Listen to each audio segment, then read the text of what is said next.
Welcome to another new episode of వినరా సోదర. ఈరోజు న్యూ సౌత్ వేల్స్ గురించి మాట్లాడుకుందాం.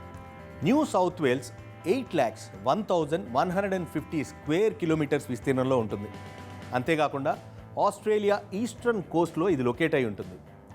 అండ్ విక్టోరియా ఒకవైపు ఉంటే క్వీన్స్లాండ్ ఒకవైపు ఉంటుంది, మధ్యలో న్యూ సౌత్ వేల్స్ ఉంటుంది. న్యూ సౌత్ వేల్స్ జనాభా కూడా ఎక్కువేనండి. The most populated city in Australia.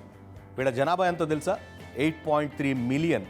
Transportation అనగానే న్యూ సౌత్ వేల్స్ చాలా ఇంపార్టెంట్. ఎందుకు ఇంపార్టెంట్ అంటున్నానంటే, మీరు బ్రిస్బేన్ కానీ పర్త్ కానీ మెల్బోర్న్ కానీ వెళ్ళాలి అని అంటే న్యూ సౌత్ వేల్స్ని క్రాస్ అయ్యే వెళ్ళాలి. క్రాస్ కాంటినెంట్ పాసేజ్ కింద దీన్ని మాట్లాడుకుంటాం.